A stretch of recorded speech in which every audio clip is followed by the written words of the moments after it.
This is a video update for the group behind Shanroe Cooley. Well guys, mission complete. I'm sitting here in the hotel in Hamburg, very relieved and proud of this great horse.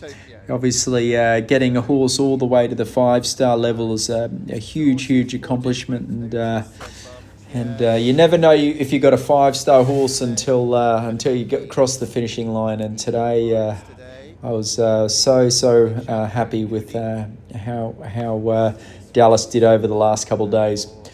Obviously, this is his dressage test. This was his first movement in the trot, and you see one slight skip there. So one judge gave him a 7, the judge at M gave him a 5.5, and the judge at E gave me a 4. That's my only complaint or my only whinge and whine of the whole weekend.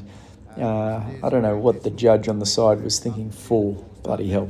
Anyway, guys, now that I've had my rant and rave about the judge, Dallas was very good in the dressage. Silver's obviously been working really hard with me on him. We also had Christina Klinsborg, the judge from the Olympic Games from Sweden, come over and train us. Karen Shooter's also been helping, and it's obviously a lot of work's gone into Dallas's dressage training. Dallas is a sensational, beautiful, amazing dressage horse. He's got great movement. He's probably the best looking horse in the field. And you know, the beginnings of the test here was good, other than a little skip in the first trot medium. All the trot work you're seeing here are 7s, 7.5s. We got a 6 for the shoulder in left off one judge on the quarter line. But all in all, the trot work was really good. Holt rein back again, 7.5s, very good. He gets a little tricky in the walk. He gets like he sort of dips off the contact, and he got a little excited in there. It was really hot weather in Luhmuhlen, and you know, one of the things, Silver took him to a couple of dressage shows, and her biggest comment was that we can't have Dallas empty or sort of tired. We need him a little fresh and sparky to deliver his best work. So I didn't pre-ride him, and I was only riding him once a day at the show. He obviously travelled over really well from Germany, from America.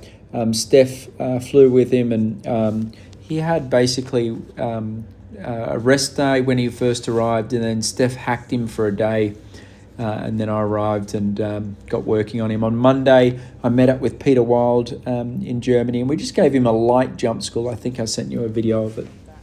The canter work was all right.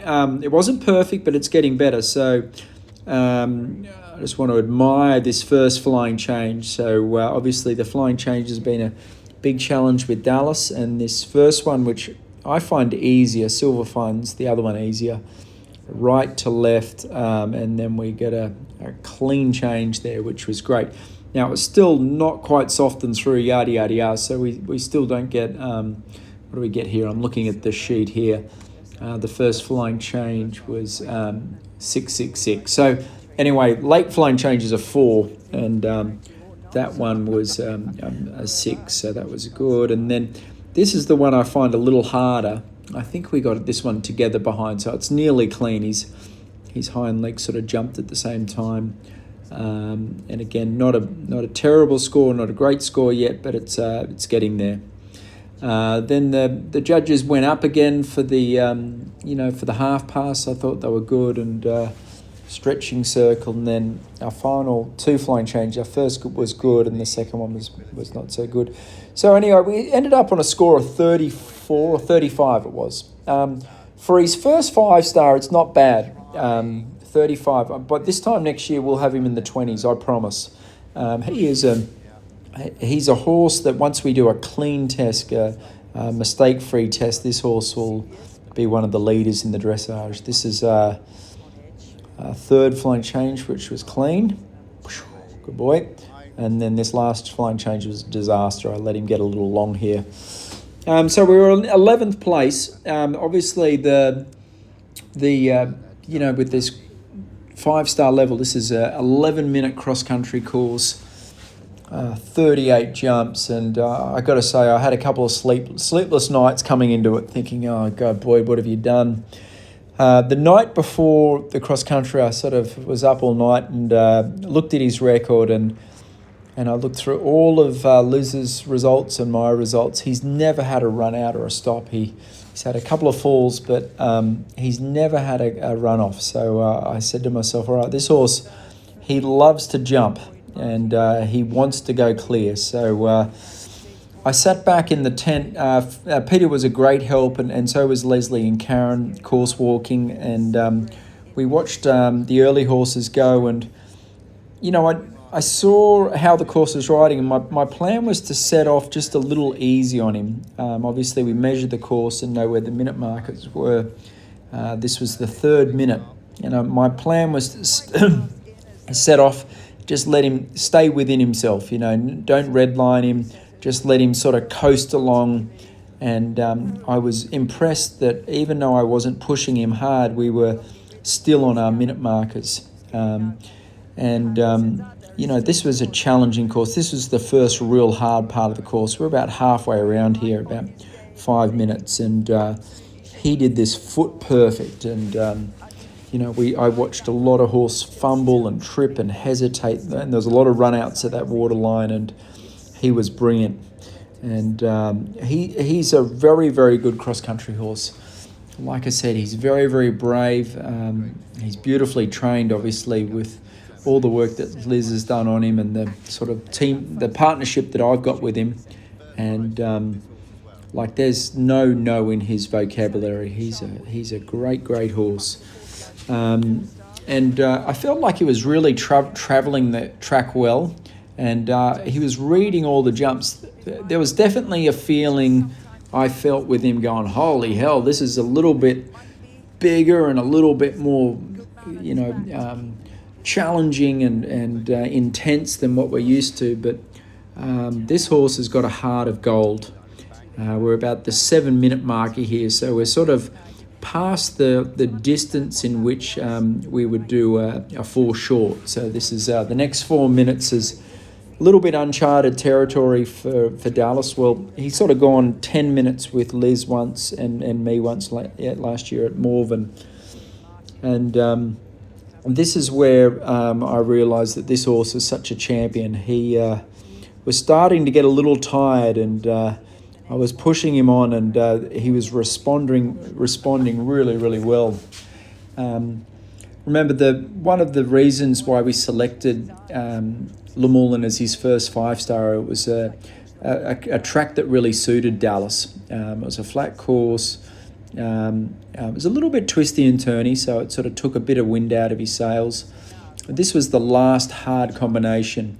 It was supposed to be a 3, and I got a bit of a bad shot here, and he didn't jump out that much, so I quickly turned it into a 4. And that the video doesn't do it justice. That's a big, square, wide oxer on frangibles, and Dallas absolutely turned himself inside out to get over that corner.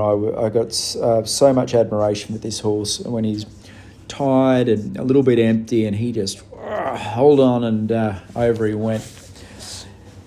Anyway, guys, he was the 3rd fastest horse in the 5-star, which, I was sort of at a weird mindset where I was sort of going back and forth to, okay, Boyd, why don't we just give him a nice trip and get him around his first 5-star? And then when he started feeling so good, I thought, screw that, let's have a crack at this. And he was brilliant. He pulled up well. It took a little bit of time to get his temperature down. We were very fortunate that I've got a vet that I use in Germany, KP, helped us cool the horse down and gave him some fluids. He was very sound. He trotted up perfect.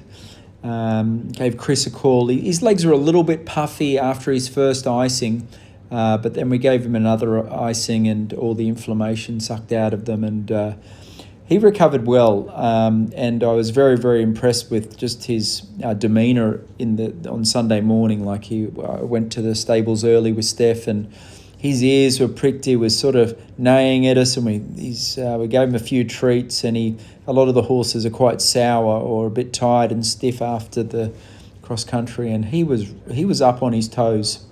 Again, Peter Wild is a legend, and Peter makes such a huge difference. in the training, but at these shows he's brilliant. His course walks, I mean, he's sort of the one I'm leaning into for the cross-country course walk information and the feedback on all how the other horses are going. And course walk, I mean, we're very, very blessed to have Peter in our corner. I got to say, Dallas jumped fantastic. I mean, when I walked the course, it was right up there with some of the hardest 5-star tracks I've seen. Proper height, very technical course, light gear, and the time was very, very tight. We watched the first horse, Janelle Price, to go around. She jumped a great round, but she was over the time, so I really had to hurry up between the jumps. And I'm going to say I felt this was the biggest crowd Dallas has been in, and when, you know, at the beginning parts of the course he was sort of looking around a bit, but after we jumped a couple of jumps he was really focused, and you can just see himself being super careful there. You know, just again, all 3 phases Dallas over-delivered, and you know, to finish third in his first try at 5 stars, a huge accomplishment. And I had a couple of FaceTime calls with Liz, and it was so good to talk to her. She was as happy as everyone else. She was all smiles, and she made me FaceTime her again when I was in the stables to make sure that she got to see Dallas, and it was a real treat getting to talk to her. And guys, just a massive sigh of relief. I mean, in my heart of hearts, this horse has been delivering all year. He felt strong at all the lead-up competitions, and you know, right from the beginning of the year at Bruce's Field and Carolina 4 short and Fairhill 4 short and Tryon 4 short. He's jumped really, really well, and he is a gutsy horse, and so honoured to ride him, and he really. I think he surprised a lot of people. There was, I'm sure there was a lot of people raising an eyebrow of us taking on this one of the toughest 5 stars out there, and it was a very satisfying feeling being in the victory gallop with the 2 English girls. And you know, those 2 horses are older horses that have done multiple 5 stars. So. Really, really pleased, really, really proud, and very, very grateful that you guys have sort of, backed him in this wonderful journey. He's a legend.